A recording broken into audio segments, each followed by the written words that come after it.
to have you all to count you on our community, the Entrepreneur X. So the aim of this community is really to have people discussing about how to tackle challenges regarding the launch of an idea, how to launch an idea and to make it real, especially for non-technical funders. So how should I start a business in the IT without any IT skills? So the event will be about 1 hour, and the aim of this event is really to have like an open discussion. We have two amazing entrepreneurs, and we are delighted to have, and I'm going to introduce them a bit later. But the aim of this event is really to have an open discussion, to ask as many questions as you have. We are here for that. We are here to communicate. We are here to share our thoughts, our challenges, and everything that we have in mind, because we are all in the same boat. We want to see our ideas become real, how to do so in Hong Kong, especially during this this kind of period. So let's start by first introduce our speakers. We really are delighted and glad to have Simon and Thomas, who are two amazing entrepreneurs and who have so many experience that they're going to share with us. We are really glad to have you for this event. It really means a lot to us. So could you please introduce a bit about yourself, your company, and what you do? So maybe starting with Simon. Sure. Hi. Hello. Pleasure to be here. Thank you very much for having me. I'm at home in lockdown, working from home, so my dog might bark here and there, so forgive me for that. I'm an entrepreneur. From the age of 15, I left school and I left home and I started a business. And I've been an entrepreneur my whole life. I've started 17 companies, 13 of them with no money. One of the last companies I started was a company called Fluid, which was based in Hong Kong, which I sold in 2016 to PwC for more money than I'll ever need. I have invested in 66 startups. And today I am running a platform to help 1 million people start a business of their own. And so I'm very much in line with what Accelerate and the team here are doing. I want to help people start businesses. I want to bring the resources that I have to bear, and I want to do it all for free to help people find their passion and purpose in life. So yeah, that's my experience, and hopefully I can be of use today. Oh, wow. Thank you very much. Thomas, maybe if you want to follow on that. What an act to follow. Earlier this year, like many of you, I didn't have any sort of technical knowledge or technical expertise. So earlier this year, I basically took the plunge and I quit my job and I took Accelerate's full-time software engineering course because I previously worked in architecture, but I really wanted to make an impact and a difference in people's lives, and I thought technology might be the solution to that. And since joining Accelerate, I ended up starting my own company with my partner Chris. It's a company called RH Software, and it's a company that has changed a lot in the past 3 or so months that it's been founded. It was originally founded on a central application or a central idea that we were building for handymen, and it has since evolved into a software development and media studio. So I'm basically here to give advice to everyone that's not yet got their technical expertise together, is a bit worried about their first startup, and just providing that kind of perspective. Well, thank you very much for both of you to be here, and we are delighted to start right away. So maybe the first question that people are asking themselves about how to start a company is, how do I start a new successful business with no experience? Like Simon, you said that you started at a really young age, your company. How did you manage to do so? Yeah, it's easy to say to start a business, but like anything, frankly, just starting a job without training, without help, without guidance is not easy. Nothing's easy. I think starting a business is just like starting a job. You have to learn the job. And so the way I did it for my first business was I basically realized there was a lot of houses in the area that I lived in with big gardens that hadn't maintained their gardens. And so I had the idea to start a gardening company. Now, what I think a lot of people do in today's age is they say, oh, I know, I'm going to do a gardening company, and I'll go out and raise some money, and then I'll do a website, and then I'll make a brochure, and then I'll hire a team, and then I'll get an office, of course, for that team. And then eventually they get out there and they start, selling their gardening services. What I did is I had no brochure, no website, not even a registered company. And I went up to someone's front door and I knocked on the door and I said, hey, your garden's messy. Would you like me to take care of it for you? They said yes. And then, a long story short, I then said, okay, I need a 50% deposit from you to confirm the order. They gave me that deposit. I got 10 people in one day to say that, yes, and give me the deposit. I then took that deposit and went and bought the equipment. And as I started to do the first garden the following week, I realized I needed help. So I roped in people that I knew to help me do it. Next thing you know, I've got a fully fledged company with employees and business. And so, that's what I did at 15 years old. And frankly, I've been doing that ever since. You just make it happen. That's my view. Okay, thank you very much. Thomas, do you want to add it on that? Yeah, I think I sort of following up from that. I think exactly as Simon said, you need to have some sort of understanding of what you're going to do. It's great to have a brilliant idea, but if you have no understanding of how it's going to be built or how it's going to function, exactly as Simon did, he might not have had the equipment, but he knew enough about gardening to go out and do it himself, or he knew enough to bring on friends and teach them how to do it. If you have a great idea but you don't know how to actually build it, you need to spend the time learning how it's done. If you're not technical, try and do some online courses, try and figure out a framework for how your idea is going to be built, and basically outline a plan in the next, say 3 to 9 months. Take a break on,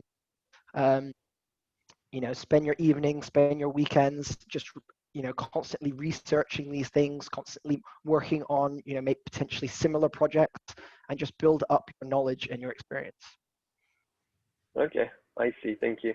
And Simon, like you mentioned the fact that you were knocking on doors and you were looking for new opportunities. Do you think that like meeting new clients and the fact that you need to be surrounded by people who might help you, do you think it's crucial to be surrounded by people who have your vision, or do you think you have to make your vision and just like go straight away?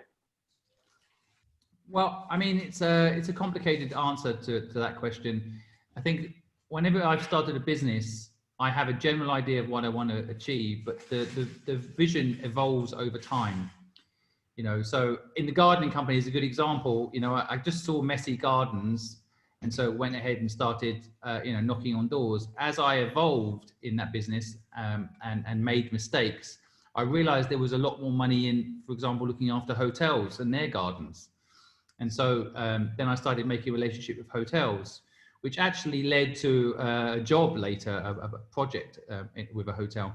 But the point is that, sometimes you might start off with an idea, but it can evolve over time. And I think you need to have people in the early days, in my view, who join you, who work with you to evolve your idea.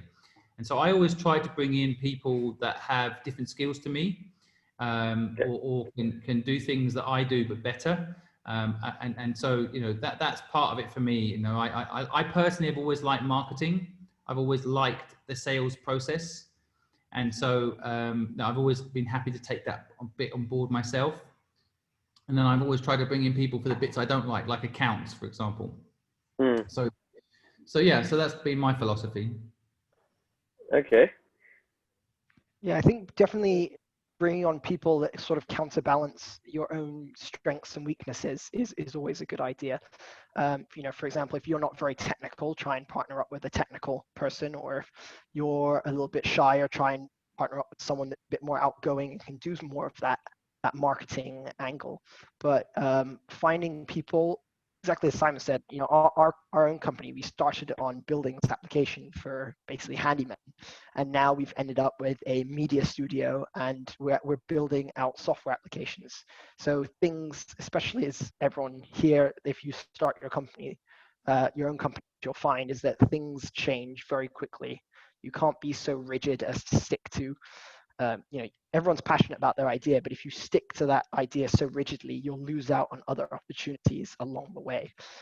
So in that way, I think it's good to find like-minded people, especially people that you get along with. I think that's always very key, because then it's easier to take them along on the ride, and them to take you along if you actually you actually like each other, and sharing some common ideals. But in terms of the passion and vision for the company, that's something that can change, and you need people that can change that.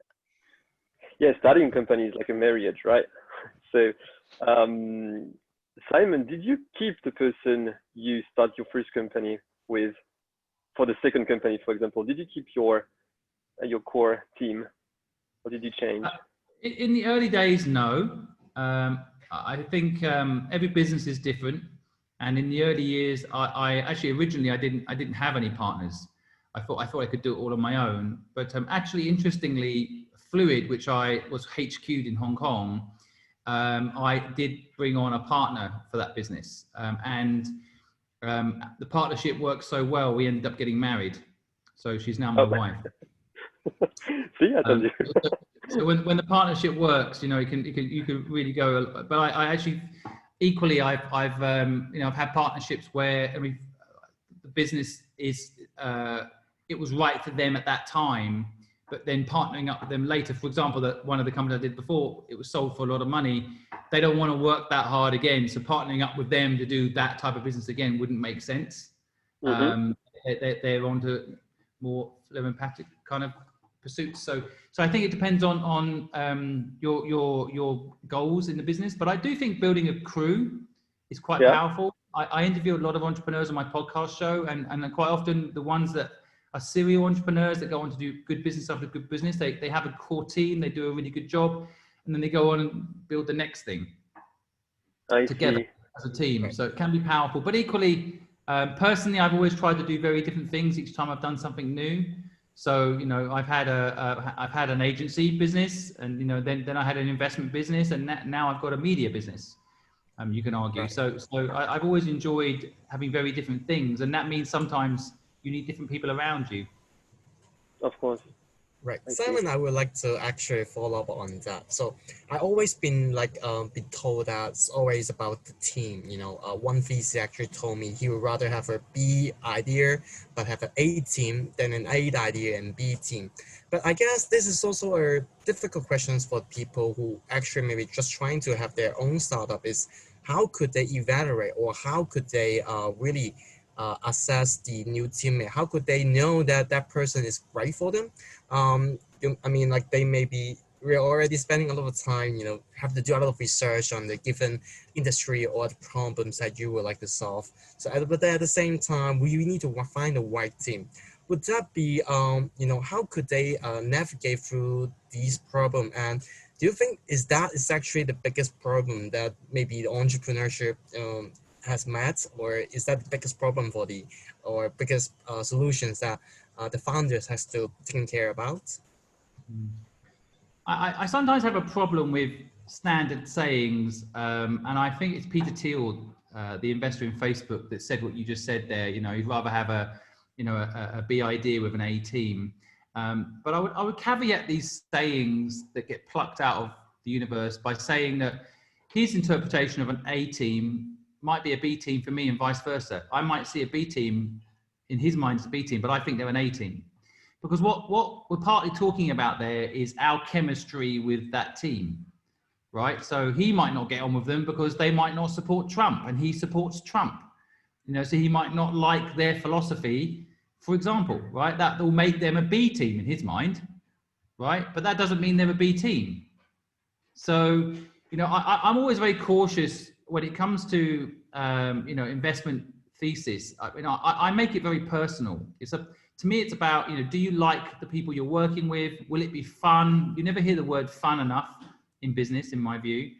And, these can determine your category of A team or B team. And I think I have seen plenty of good companies that have been rejected by so-called VCs that know what they're doing, only to go on to become, really successful businesses. And so, to be honest, in the investment world, and I've invested in a lot of businesses, and I don't want to say, there's not a science to it, but the truth is, if you take 1,000 people that apply for funding, and you remove the obvious ones that are just not good business ideas and not good people, whatever it is, you can easily remove maybe half of them. The other half, I can literally do a lottery and probably have more chance of knowing which team's going to work and which team's not. And all the investment companies are like that. So, the B team and A team can literally be the day the A team came to see them, they felt a bit sick because they had food poisoning the previous day, and the person reviewing them thought, they're a B team. Look how slow and sweaty they were today, without realizing they had food poisoning the day before. So, I'm very careful with this categorization of what is an A team and what is a B team. Personally, as I say, I take it personally, I invest in purpose of the business and the people. And I don't really class them as A team or B team. I more class it as, will I enjoy working on this business? Will I enjoy working with this team? And I think that's important for the people building the company to think about too. You don't want to partner up with someone just because they bring the right skills or just because they do what you don't do. You want to partner up with those people because you like working with them. That's my view. At the end of the day, when you're basically doing a startup, it's going to take so much of your time. You can basically say goodbye to your evenings, your weekends. So the people you're going to be spending time with, exactly, it's like a marriage, and sometimes you do get married to them. So if you're going to spend that much time with them, you've got to like the people. Exactly. Yeah. And so I completely agree. So it's basically a combination of the team and the idea, right? It's just to combine what you think with the person you think with. Do you think that's one of the biggest challenge that people are facing in entrepreneurship?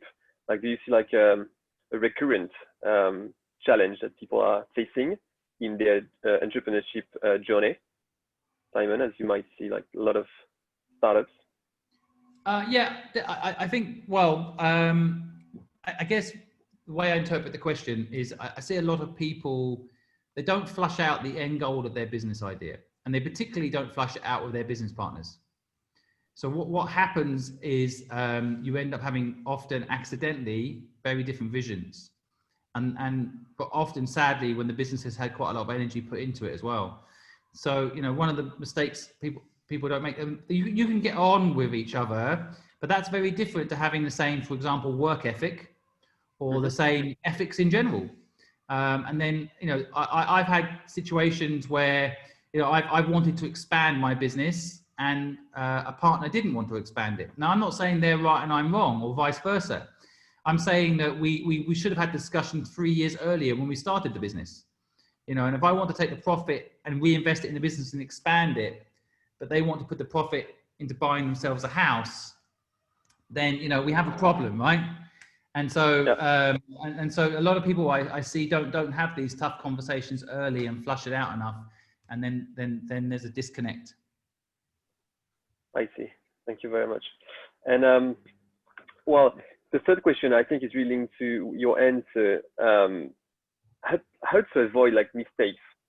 Because you said like this is a conversation you should have had 3 years ago with a partner, but like how to know at the moment that you should have this conversation, right? So how to avoid like long-term mistakes, especially because at the beginning it's really messy having an idea and make it real. You go through a lot of mistakes. So what should be like the biggest mistake people can avoid, straightforward or directly? Is that a pattern or? Shall I answer? I always feel like I'm going first. I feel like I should. No, go for it. I think you can probably see some more long-term mistakes. I can sort of give my own opinion on sort of the mistakes that I see kind of early stage entrepreneurs doing, and that's in terms of I think I discussed before, is being too rigid with your business idea and not adapt to new opportunities, but also not networking enough. So it's easy to sort of just stay, holed up in your house and work your ass off on some idea you're really, really passionate about. But if you don't actually get out and network with people, first of all, you don't get enough feedback. You don't you don't get people to hear of basically of your company, of your idea, and it might be an idea that you're very passionate about, but it might not actually be a good idea overall. And until you actually get out and talk to people, you won't know that. And just in general, just doing good marketing, I think, is something that people often lack. We live in an age where social media is so prevalent. You can literally spend 10-15 minutes a day asking people on social media questions to do with your idea, or asking people to go for a coffee, or just posting questionnaires or things like that. And it's something that's really undervalued, I think. Okay, I see. Because so you recommend to ask feedbacks from people, is that correct? Both in terms of feedback, not obviously you don't want to give away too much of your idea, but you want to know who's going to be using your product. Will they actually use your product or your idea?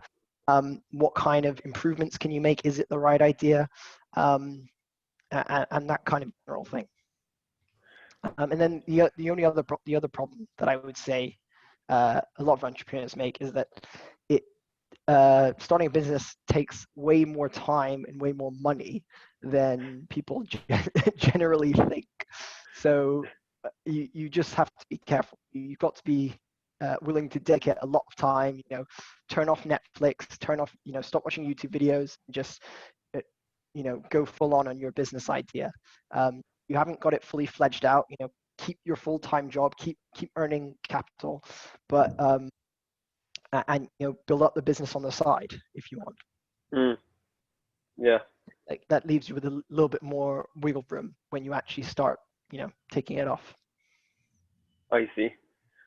Simon, do you have any I guess there's a reason you've got two people on here, just to give a different opinion, because I don't totally agree with everything that was just said. I agree with some of it, but not all of it. And one thing I would say is that a mistake I often see people make is they don't quit their job and focus in on the idea that they want to make happen. And then they get caught between what was just mentioned a minute ago. You have your job with the income, and then the business that needs your attention. And quite often people get caught out, and they get confused, and they wonder why their business isn't working to allow them to leave their job. But ironically, it's because they haven't left their job that their business isn't working. And so, I just interviewed a really successful founder of a really big brand. He's built from scratch. And I think big reason, he's 5 years into this business. It's a massive business, but he's still earning less salary than the job he had before he started the business. And so, but he is building a brand, not a business. So if you actually worked out the value of the brand and then the equity, financially, he's much better off, but month to month, he's not. I would also add, and the bit I do agree with what was just mentioned, is the time piece is definitely underestimated. But I think it's underestimated even when people have this, I think, mistaken mindset of, I'm going to build a business and then I'm going to sell it, right? The reason I sold my business for a lot of money is because I didn't want to sell it. Right. And the reason I even had a business to sell is because I never wanted to sell it. I see way too many people start a business, either part-time that doesn't work 9 times out of 10, or start a business and then they get tired because it doesn't have purpose. They don't actually enjoy it. They saw a market gap which they filled, but they don't enjoy it. And so I had a business like that called Red Packet, which was experience in a box. You buy it and you give people experiences instead of possessions. And it filled a market gap. It's a massive business in France called Smartbox. $1 billion I used to work for them. Yeah, okay, well then Thomas, what I'm talking about. We did it in China, and the truth is that the business is still going today, but the people, myself included, the people that started that business, I was one of the investors in it, and I helped. I don't think we really cared about the business that much, and we all had this mistaken mindset of, we'll build it up and then this billion-dollar company will buy it, you know, because they'll want China. And we were disappointed when they didn't want it. And suddenly we were stuck with a business we didn't love that much. And so I think that, you know, that's something that, you know, I would warn people about. Building something, it's not just about enjoying it while you're doing it. It's also seeing it as a long-term thing that's going to hopefully carry through your whole life. And therefore, you know, someone will come up, like, look at Mark Zuckerberg on Facebook. He just continues to make billions. I'm not a big fan of Facebook, but he continues to make billions in part because he's just building. You know, Yahoo offered him $1 billion 15 or 10, 11 years ago, whenever it was, you know, like, but the reason he's now got 70 billion in the bank or whatever ridiculous amount it is because he didn't want to sell it and he was enjoying building something. Now, again, we can argue the merits of Facebook, but my point is that if you actually look at all the successful businesses, they're very clear on what they're trying to build. They're not trying to build something to sell it. And that's one of the mistakes I see people making. They say, oh, especially to me, they pitch to me their idea, like, I'm going to build this up and then we're going to sell it for a fortune. And it puts me off because I think to myself, what if you don't sell it? I want that business to do well regardless. Of course, yeah. I see. So it's always the purpose that comes first. It should be always about solving a problem, but not just filling gap and just sell it, right? Would that be also like, we talk about a lot about like some common traits of the successful company. So is that also common traits for those failing or not so successful company? Do they fall apart for all the different reasons, or do you see that maybe, Simon, is also about like, you know, they're not focusing on their purpose, so that's why they will have, you know, all these kind of arguments or problems in the teams? Yeah, I mean, it's a combination of things. It's very hard to pinpoint why failure happens. It can happen for lots of reasons. I mean, I've had plenty of failures myself. So, you know, what I like about failure, by the way, is that from failure, you can learn to adjust and fix. That's how I've learned the partnership piece, for example. You know, I've had partners in business where we weren't aligned on where we were taking the business. The business was working. That was actually the problem. The business was working, you know, and therefore we had different ideas of what to do with the profit, you know, and so therefore, you know, eventually we had to go our separate ways. I took my part of the business and built something else, and that's fine. We found a way to move forward. But the point I'm trying to make here ultimately is that, you know, I do think that a lot of the time businesses fail because people don't have a conversation with their partners. And I do think that, you know, of course, the obvious piece in a business, not having a plan, you're planning to fail, right? I mean, you've got to know where you're trying to go with this vehicle you're creating, what your kind of end destination is. Otherwise, it can just fade away eventually. Just one day, you just kind of get bored of it. And I see a lot of businesses just kind of fade away. I see this a lot with things like drop shipping, for example. You know, people start stuff, they build it, you know, and there's no partner problem. It's just them. But eventually it's like, oh, this is just, you know, it's just about making money, and, you know, it's just boring.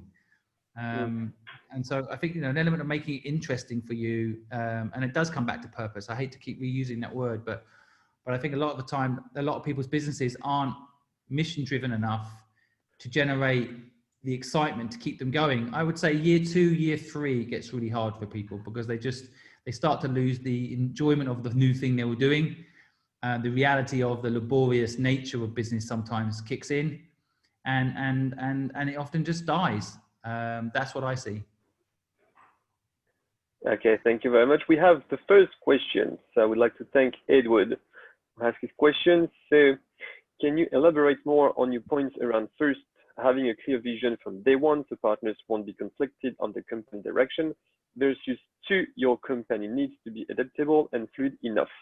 I agree on both points, but any examples on how you balance both points? That's a good question, actually. Okay, well, you know, an example would be, you know, you have a top line mission, and then how you get there. There's many different ways to get to that top line mission. So, for example, I take my platform. I'm looking to help 1 million people start a business of their own. I started it off by doing a podcast.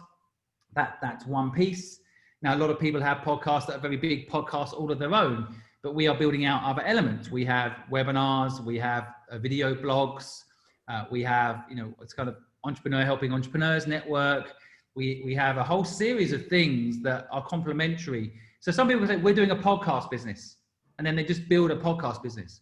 But we're saying a podcast is part of what we're doing. It's not the only part of what we're doing.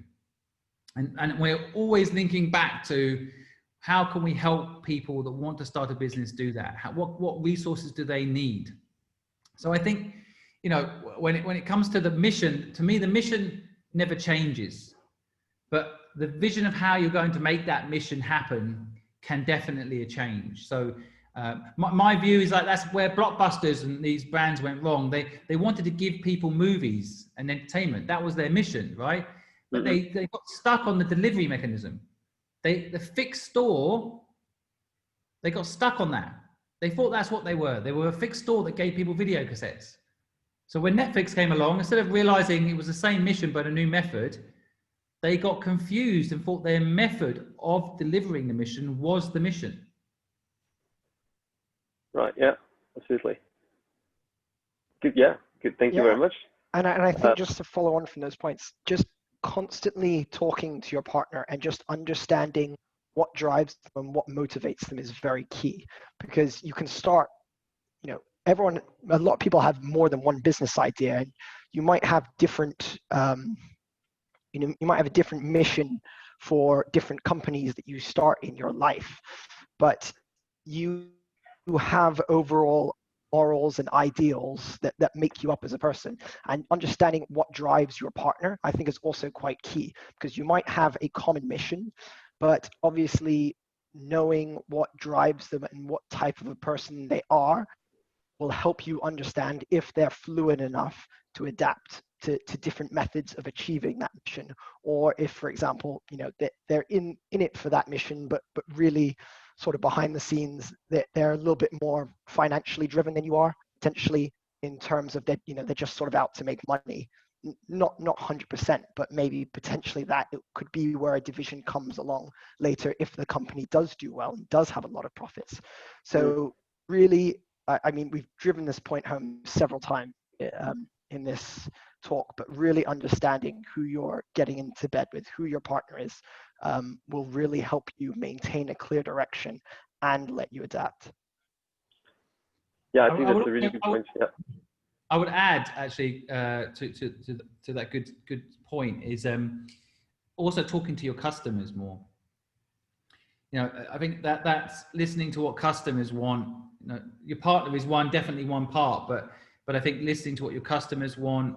I mean, there is always the element of like, sometimes customers don't know what they want, so that's fine. You can also provide it, but equally, understanding where consumers are going. So if Blockbusters has actually said to their customers, where are you going to listen to videos now? They would have understood that they were going to Netflix, and they would have either invested in Netflix and be a shareholder today, or they'd have Blockbusters and Netflix working hand in hand, just as Amazon is now buying up supermarkets and hardware stores. There'd be a harmony between the two worlds if they'd taken a moment out to ask their customers. Sometimes, just talking to your partner, and I've had this myself, you can get caught in your own bubble between the two or three of you. So you really got to make sure you have some external stimulation to keep it fresh. Okay. And do you think it's... Yeah. Sorry, just to follow on, I think it sort of brings us to a little bit on our next point in terms of equity of the business. And obviously, a lot of people start with one partner. And just as you said, sometimes you can get trapped in a little bit of your own bubble. Do you recommend bringing on additional people into a business, especially if they can add significant amounts of value? And how do you sort of feel about equity, Simon, and giving away equity of a company? That'd be my... It's a complicated one. Okay, so it depends on your stage in life as well, right? Like personally, I think equity doesn't mean anything. People always say to me, I want 51% equity. I'm like, well, that doesn't actually give you control. Control is about the vision and mission of the business. That's control, right? So the vision of the business is what the business is doing. You having control over the business equity-wise doesn't actually matter. If no one's following you, if no clients are buying what you've got, you have 51% of nothing, right? And I always tell people it's better to have 5% of Facebook than 51% of MySpace, although I wouldn't want 5% of Facebook. I don't like Facebook. But the point I'm trying to make is ultimately equity is a misunderstanding about structure. And I know all these questions link together today, I guess. But one thing I do see a lot of people make the mistake of is that they say, I've seen people get into partnership with each other and they say, well, I started this business 6 months ago and you're joining now. So you're going to get 45% and I've got 55%. And they think that that's clever, but that's totally the wrong way to build a partnership. You know, the dynamic then becomes that 55% shareholder is your boss. Right. And so, you know, the smart move, if you're in partnership, is to share the equity equally. I've also seen it with money. People are, I'm putting money in and you're not, so I'm going to have more equity. That backfires over time. You know, you think that you have more equity, therefore you have more power. Actually, you just create a very strange partnership dynamic. I'm a big fan of equal equity if I'm in partnership with people.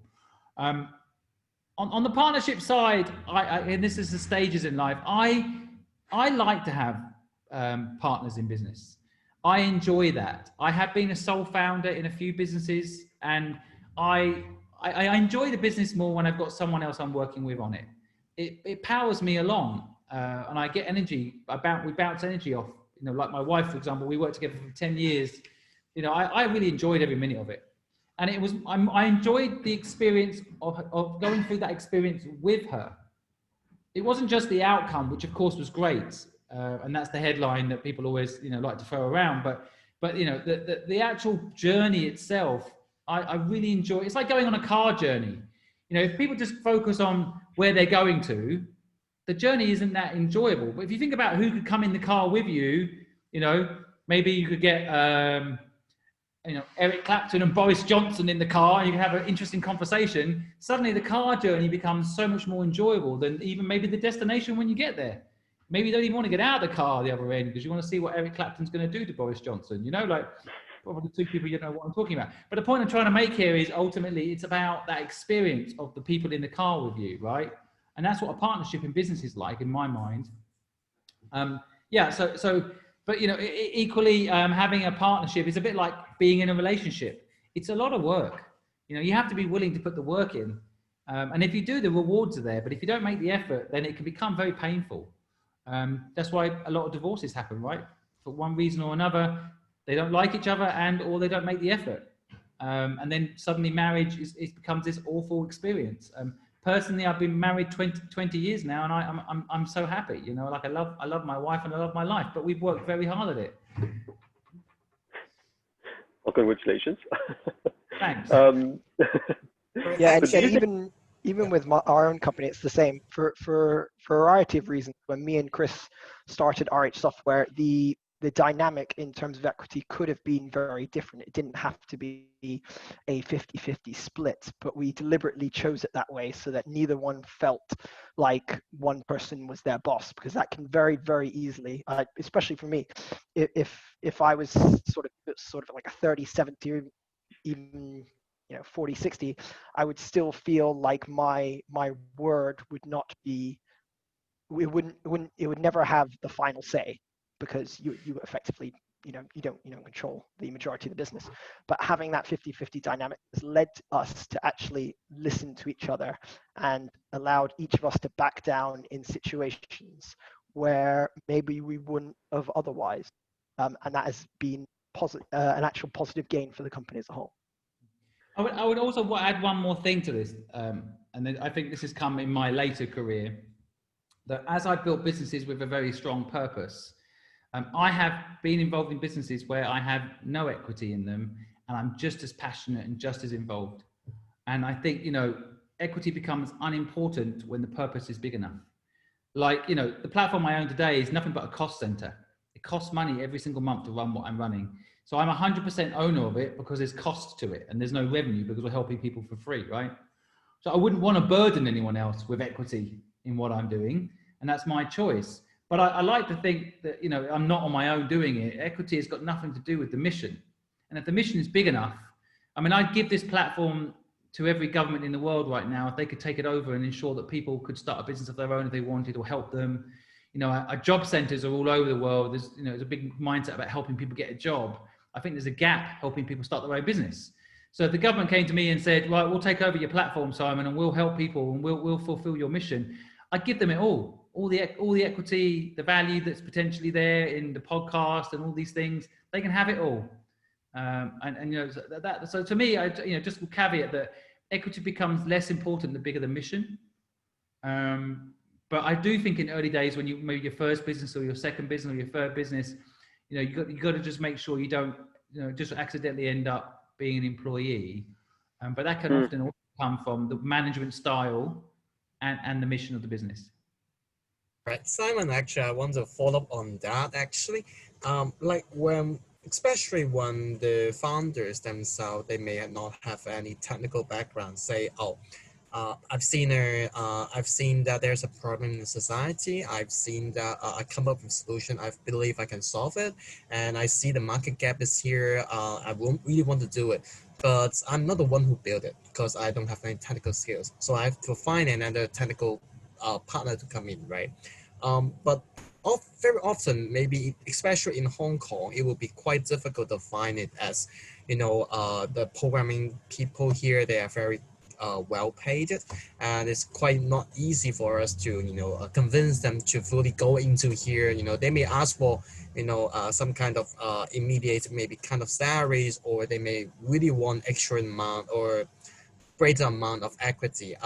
How should we manage that situation, or should we just keep finding the right person? Well, I would argue that you think it's hard in Hong Kong finding talented tech people. You go to Silicon Valley. Right. Silicon Valley is, Facebook's paying an engineer around $5 million a year right now. So you try convincing someone on $5 million a year to come and start working in your startup. Nowhere is easy, Hong Kong included. Nowhere. And so, getting people to join your business is a sales pitch, just like everything else. And I would argue that if you can't convince someone to leave a shitty job at Microsoft to come and work in your purposeful business isn't purposeful enough.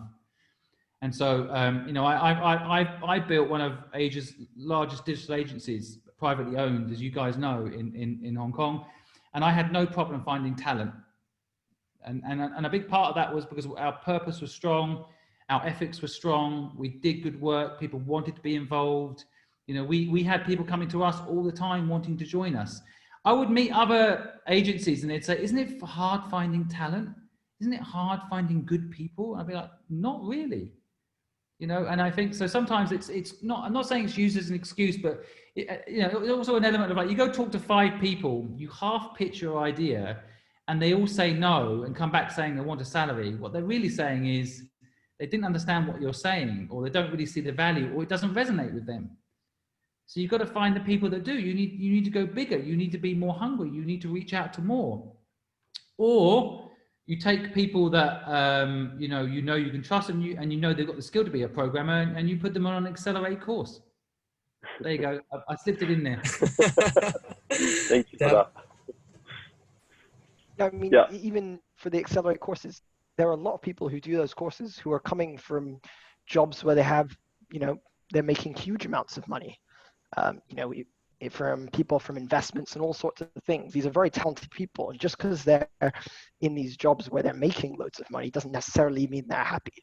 You can find very brilliant people, from communities like this or sort of fresh graduates of coding courses that might have previously been in really high-paying salary jobs, but now might want something more purposeful. So it's just about sort of getting out there and trying to find these opportunities. During my own course, that's how I found so many people, not just from software engineering, but also from data science. Originally, I wanted to build a sustainability company when I was in Accelerate, and I found a variety of people just from that course alone in data science who also shared a similar passion, and they would have been more than willing to sort of give up the comfort of a reasonably high paying job at the end of the course to come and join that company.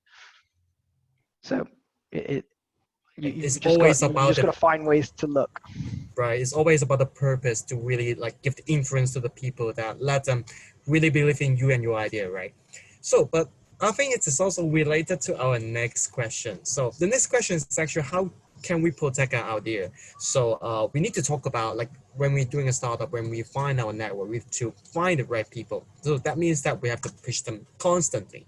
So, but if it happens that the idea is in a more of a lesser barrier areas. So when we talk to people, how can we protect our idea? How can we ensure it's not stole by other people? Or if we're gonna pitch some of the investor, how can we ensure that they don't just grab an idea and talk to their maybe incubator and say, hey, this is a good idea, just go do it. How could we protect our idea? Well, I think a good idea that you really, really believe in is often hard to steal, because anyone that hears it would also probably have to be equally passionate as you to steal it and do as good a job. And if they were equally as passionate as you, then they probably won't be stealing it. They'll probably be joining you. And if they're not equally as passionate as you, then it's probably quite difficult for them to just go off and replicate the same drive that you have. So I know it sounds like it's quite scary to try and pitch it to people, and you might and lose out on your idea. But there's legal ways around it. First of all, you can sign NDAs and things like that. But if it's something that you are genuinely really, really passionate about, it's very, very hard for someone else to just go and replicate it. Well, maybe about like an idea, but what if I want to launch like a product? A product can be replicated, right? So how can I protect the idea of my product? How can I do that? I think if it's a great product, the team and the people that are going to be behind that product need to believe in that product as much as you do. And that's why you're out trying to find people that believe in that product as much as you do. If someone takes up that product and they don't really care about it, it might not be as successful, because they might just have a team of people that don't really have that drive, and then it might fail. And then it's an opportunity for you to take it up yourself. I understand it's always a difficult experience, difficult choice, and it's a bit of a worry, but you sort of have to trust, well, from my own experience, you have to trust your own intuition, who you're speaking about to the idea, too. But yeah, it's a difficult one. You sort of have to trust that it's not so easy to replicate as it sounds. Simon, what are your sort of thoughts on that? Yeah, I agree with everything that's being said. I would go a step further and say there's more chance of your idea failing if you don't share it. I've set up 18 corporate accelerators in my time. I think in 1 year we had over 12,000 ideas thrown our way. And the truth is that no one's got time to execute those ideas. You'd be surprised. You can throw an idea to an insurance company that they should be doing right now. It will take them about 3 years to even start doing it. They have to put it into their budget, then they have to get approval. But hold on a minute, our CEO's changed. Now we have to go back to the drawing board. Now we need to hire those people. Even if you look at things like Snapchat, I would say they had 3 or 4 years before Facebook and all these guys started copying them, right? And so you're always going to have that. Being copied is a compliment, I would add.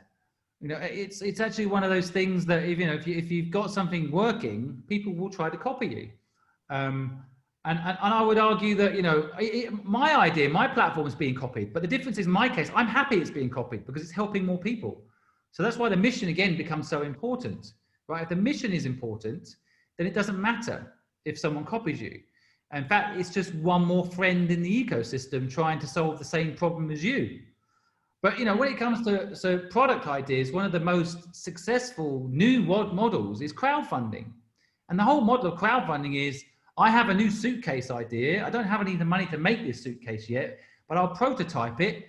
I'll chuck it up on a crowdfunding site, and hopefully 10,000 people will give me the money in advance to go and make it. And then you go and make it.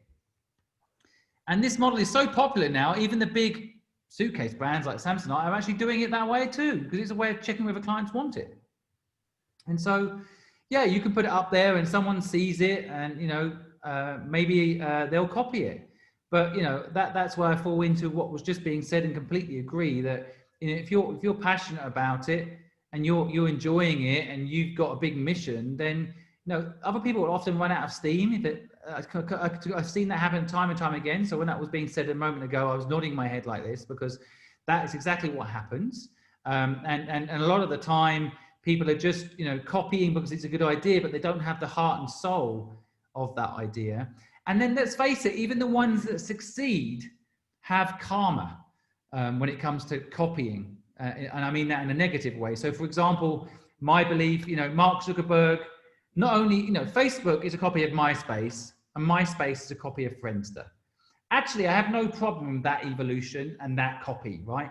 The copy I don't like, and one of my reasons I don't like Facebook, is Mark Zuckerberg stole the idea of Facebook, the general core idea, from the Winklevoss twins, right? So anyone's seen a Social Network movie, it's a fact.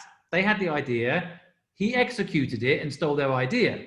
So you could argue that his example is a counter argument to my point about don't copy people's idea because there's no soul in it.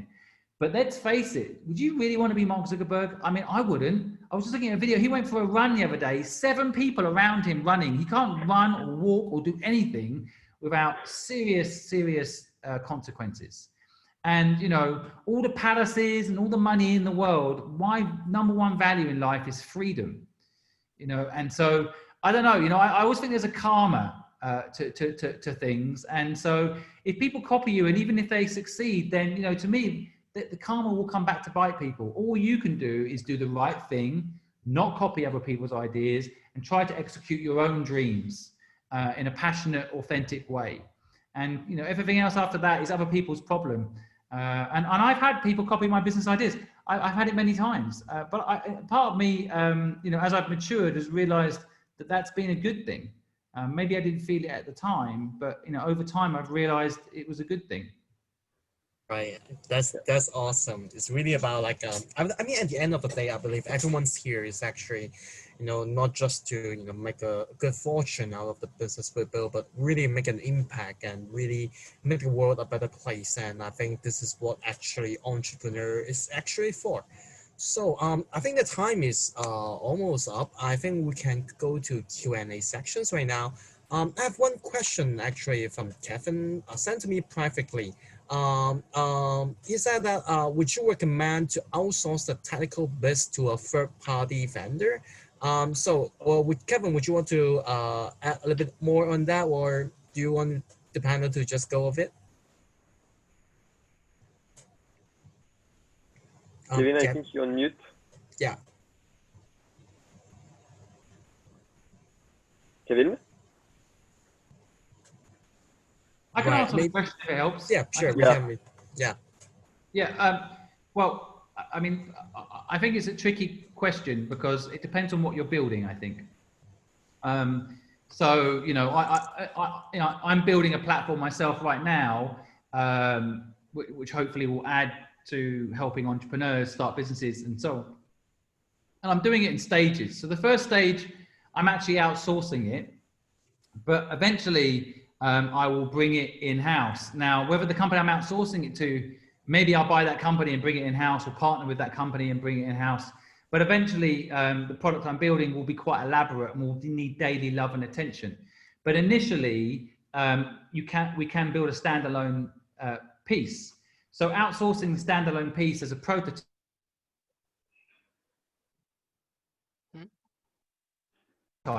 Simon, I think, you know, but you know, nuance of that is, for example. No, you guys.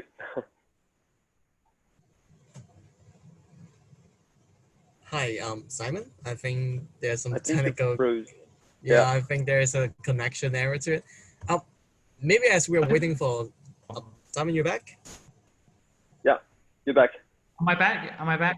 You're back. Right. Okay, I don't know what happened. I think because I'm talking about, you know, outsourcing, Zoom is like, no, in-house. So Zoom's probably saying, you know, they probably had an in-house team. a Zoom event. But I do think, you know, sometimes like I'm looking for a partner to work on my digital platform. But what we were saying earlier, it all links back. You know, it takes time to find a partner that, you know, has the same moral code as you. I'm trying to help people with no catch. It's quite hard to find people at that stage in life. You know, I want to build stuff, you know, pure, and that's not always easy. So open source, for example, you know, so finding people that are willing to follow you down that path takes time. And so, you know, I'd rather pay someone to initially build the initial product and then over time find the right partner than make a mistake and rush into a partnership without the appropriate time and due diligence.